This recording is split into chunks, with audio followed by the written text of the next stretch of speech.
Welcome back, everyone. Next up, we have Pervasip Corp. It trades on the OTC Pink sheets under the symbol PVSP and is a developer of companies and technologies in high-value emerging markets. It owns Artizen Corporation and its subsidiary Zen Asset Management LLC, a diversified asset management company founded to acquire, develop, and support companies and technologies in the cannabis industry.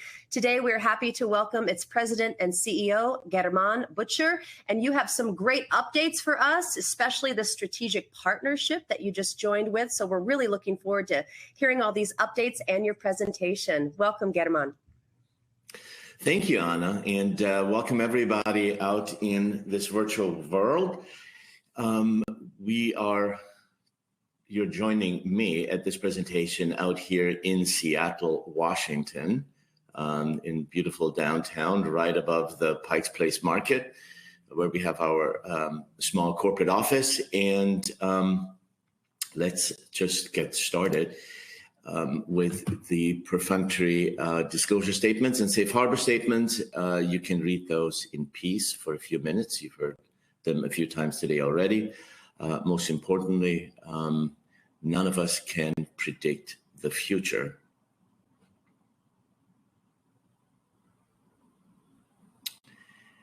And with that, what I'd like to do is give you a quick overview of what we are focused on at Pervasip. It's two areas of interest, one being recreational cannabis and the other one being wellness. In particular as it relates to low THC cannabinoids and psilocybin. And our approach to both of those markets is understanding markets, making small investments into some research, and eventually put bets on large, what we call platform operators. And we've done just that in recreational cannabis through the acquisition and reverse merger of Artizen Corp, which owns the Artizen cannabis brand, as well as Zen Asset Management, delivering services, facility management, licensing, and other similar things to the cannabis industry here in Washington State and eventually nationwide. The perfunctory just kind of market overview for the folks that don't really know cannabis that much, and you'll get access to those slide decks afterwards so you can dig into some of those numbers in greater detail. Large market, clearly, as it will deregulate here in the hopefully not too distant future. But if you just look at today's market at 19 states that have legalized cannabis for recreational use and 20 states where it is available for medical use, the market is already sizable, and we are starting to penetrate, leaving Washington into various other markets that you will hear much about here in a minute. And the reason we are so excited here at Pervasip about this transaction is the Artizen brand, the platform operator in Zen Asset Management, and what the team out here in Washington has accomplished over the past several years. The brand itself is what I believe now the 9th largest flower brand in the country, generated about $250 million in branded retail sales since May 2015. Washington State isn't much known in the rest of the country, but it's probably the most mature, next to Colorado, cannabis market, and extremely well developed, and kind of a place where you can see what the market will look like for the rest of the country. As regulations change state by state. Our market share here in Washington is somewhere in the 10% range in the premium flower segment. We manage a little more than 200,000 square feet of facility space, 4 cultivation centers, 3 indoor, 1 beautiful a greenhouse cluster, which you'll see some pictures of here in a moment, and various trademarks and other things that we've been able to acquire. And on the right-hand side is a bit of a view of the brand, the classic Artizen brand, and some of their strains that have made this brand such a big consumer favorite. Numbers, again, you can dig into those a bit more, but generated about $17 million in revenue, squeezed out a bit of a net profit last year, which is also unusual in cannabis. And most importantly, the numbers that we follow, Q1 over Q1 progress, and soon we'll see our Q2 results. Gross profit clearly improved, which is a big, important number that we follow, although on a quarterly basis, sometimes that is a bit misleading since there's always one quarter that is fairly low. And adjusted EBITDA has gone from negative to positive. And so those are the things that we are most focused on. And a little bit later on, we'll probably dig a little bit more into this. About myself and my partner and CFO and Chief Operating Officer, George Jordan, we both have extensive experience in cannabis. Again, it's always hard to talk about yourself, but I had the great opportunity to launch Willie Nelson's product development and the entire business for Willie's Reserve here in Washington back in 2017. Co-founded, subsequent to that, a rather successful cannabis distributor, and took all kinds of ultra premium, high-end brands into the market before joining Artizen back in September, October of last year. Same with George, who spent a better part of 10 years in this particular space as a co-founder, operator, and CFO, and has extensive operating experience, and we just would not know how to do all this without him. Most folks out there in this OTC world always wonder if these companies that we represent are real, and you do not generate $17 million in revenue without facility space, and recognize that Washington State has the absolute lowest price per gram for on the retail side, and obviously from a wholesale perspective then as well, anywhere in the country. This is our Lacey facility, about 75,000+ square feet, large indoor cultivation. You see some of our veg space out here, one of 3 massive flower rooms. There's also a distribution center in here, as well as, and that would be hard goods distribution to all of our locations in Washington State. And a second facility up in Tacoma, which is north of Lacey, also about 24,000 square feet, and another 35,000 square feet upstairs that is being built out, and also indoor cultivation and nursery. Another facility that a little bit further south in Tumwater, also about 26,000 square feet. All these facilities grow beautiful Artizen branded flower under license. And last but not least, a greenhouse cluster up in the beautiful Olympic Peninsula, which carries some of our greatest strains that we're known for as well. And always love the view at night before the lights go down. And about 38,000 square feet. Always nice to show kind of the brand lineup for product for the Artizen brand, and as they are being presented at the retail store. And with that, when you think of flower brands, independent flower brands, not flower brands by large MSOs, not the state operators, brands are becoming more and more important, just like they are in consumer packaged goods. And it is good to see that Artizen has made it, little Artizen out of Washington, to the 9th spot in the country, and soon to expand rapidly across various states. The last we spoke a couple of months ago, we were targeting various of those states for licensing agreements, and I am happy to report that we've made some nice progress. Selected a partner in Oregon, in California, and in New York, and are now in the process of finalizing agreements. Still reviewing a select set of partners in Arizona and Nevada that we've now pared down to less than a handful.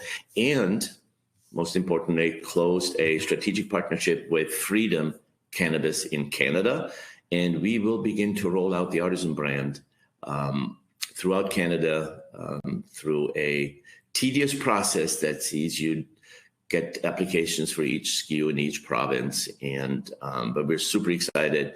It's a fabulous partner up in the northern parts of Alberta, in Edmonton, Alberta, and well known throughout the country in Canada.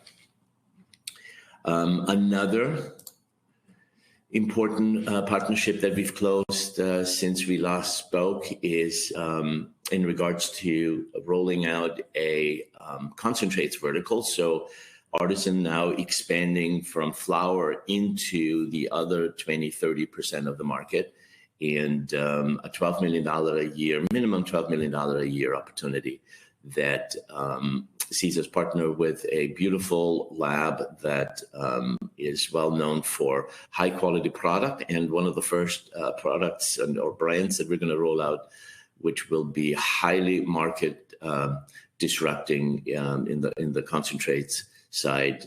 You'll see some pics here that probably starts around mid of July, and we're all super excited about.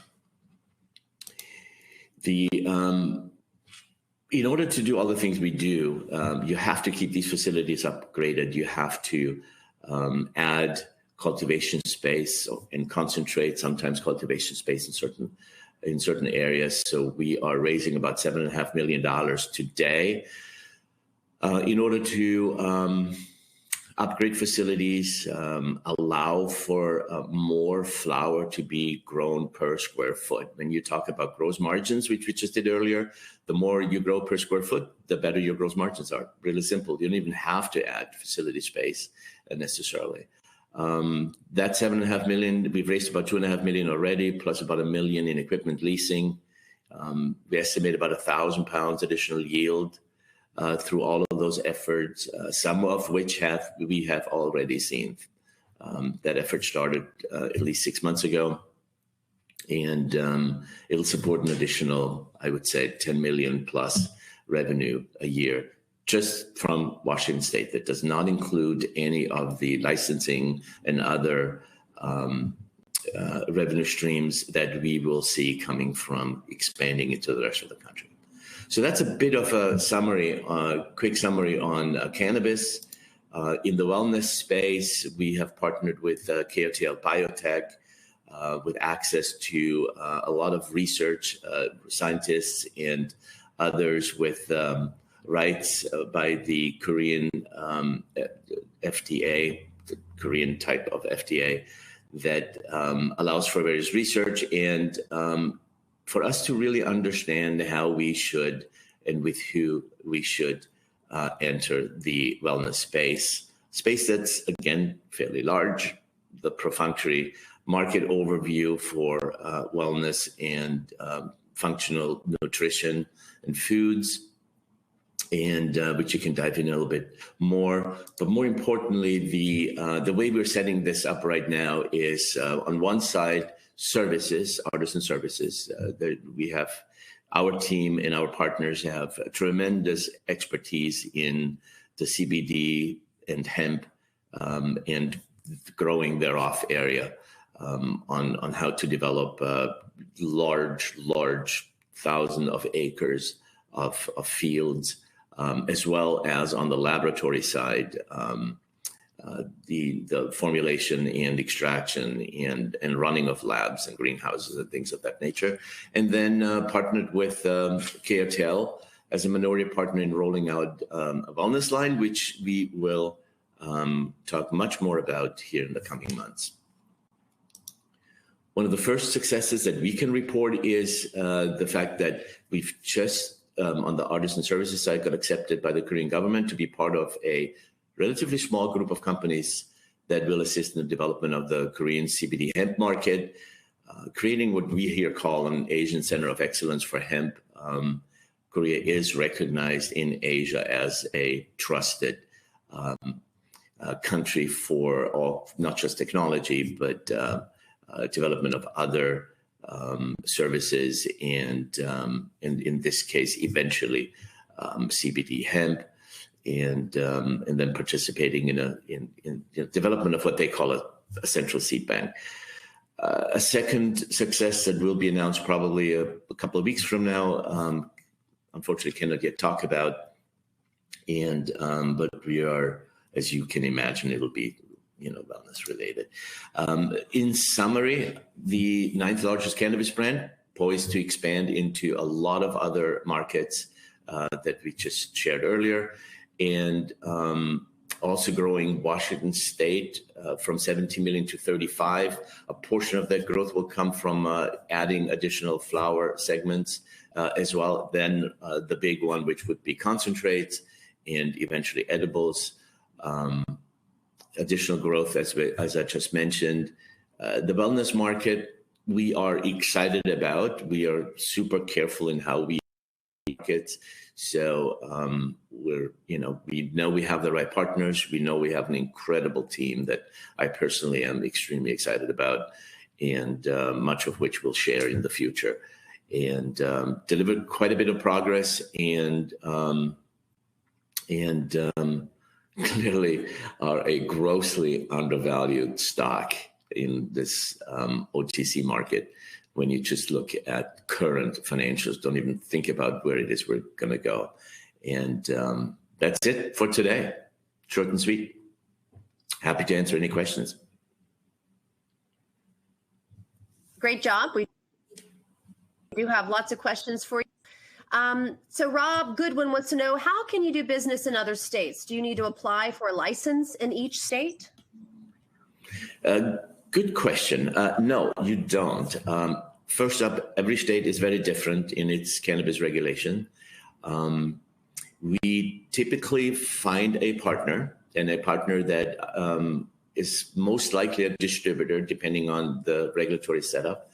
And as such, the distributor and us find cultivators whose flower quality we like, and then we provide the licensing terms to the distributor, and in conjunction with us, we roll out the Artizen brand in that particular market. Great. Joyce Collin wants to know if you can share a little bit more in regards to how 280E tax rules impact you, and what impacts gross margins most when focused on cultivation. Two questions. 280E is the bane of our existence in cannabis. As for viewers that don't really know much about that, we are not, under federal rule, allowed to deduct regular SG&A expenses. The only expenses we can deduct are directly related expenses to producing our product, which means our tax liability typically is about 2.5 times greater than it would be for any normal business in this country. And as far as, because of that, you can imagine we are attempting to be very focused on the IRS tax rules to understand and make sure everything that really can be classified as a cost of goods will be classified as a cost of goods. Okay.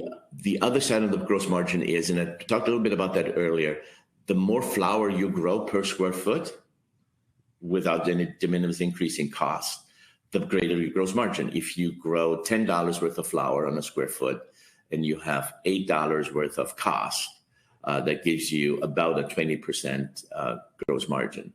If that same square foot, you grow $20 worth of flower, your gross margin exploded.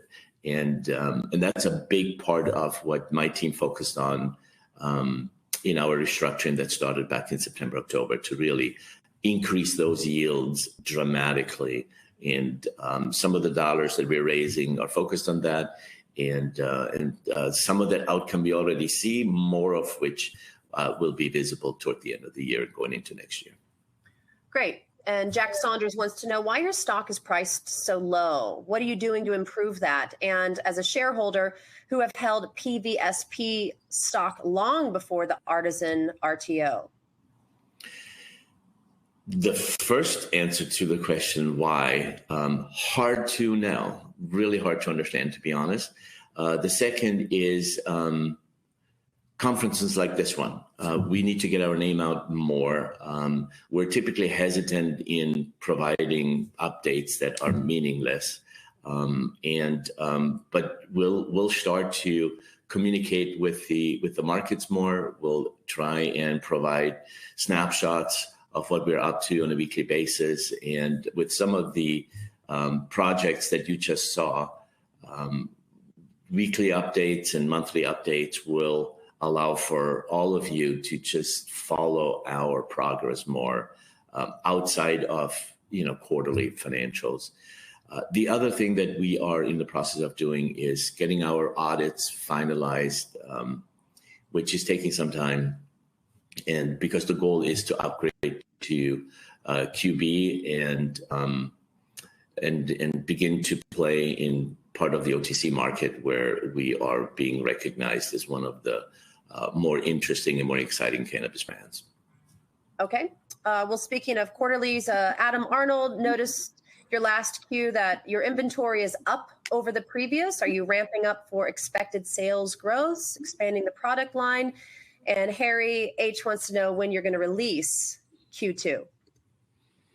We'll release Q2, the exact date that we need to release them to OTC. I don't have that in front of me right now.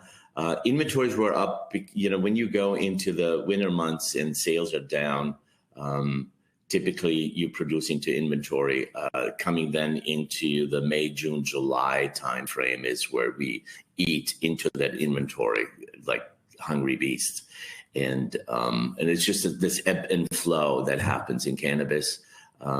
You'll see some of that being evened out as we expand more into the concentrate side, because we start to use up a lot of that bulk inventory for these value-added types of products that we are not yet really, that we have not yet dug into that much. But you'll see over the next 3-4 quarters quite a bit of change in that. Good. Well, congratulations on those partnerships, by the way. Mark Holmes wants to know these new partnerships. Can you go over the revenue share and the split model? And are they the same for all partners? They're literally different by state, but they all average out in the 10 to 12% license fee range. The opportunity there, so that's one answer. So it's super high margin, low revenue. For me personally, and as a management team, what we like about it is we get a taste of the market, a foothold in the market without very large capital expense. Because you're talking per square foot, you spend about $250 to $300 to set up a cultivation center. So, do the math on, 10,000, 20, 30, 40,000 square feet. We're talking 5, 10, 12, $20 million in capital risk to enter a market. So it's two, reasons for doing that are twofold. A, get a foothold in the market, get some nice licensing revenue with relatively large margins, low revenue. And, but more importantly, then figure out a way of deciding if we should put a garden in there and grow our own flower. We have a few questions concerning a name change. What's the status on that? The name change with OTC would be relatively simple. The name change approval and questions that come from the regulators in Washington State, unfortunately, takes longer. There is a risk assessment that we are still super uncomfortable with, and we wanted to change it to Artizen. We might have to change it to a different name. We are getting close. We have been getting close. and hoping that within the next month or so, we will be able to make a decision in-house to see to what extent do we change the name to just a different name like Zen, or do we change the name to Artizen for Artizen Corp? I like Artizen. I do too. We have a few questions. I'm going to combine Velma Haynes and Ross Taylor. They want to know, how is global inflation affecting your margins, and how are you impacted by the massive cannabis downturn on the West Coast? Yeah. Bloodbath is what we call it. Similar to what happened in 2017 and 18, the cannabis was not as well established at that time.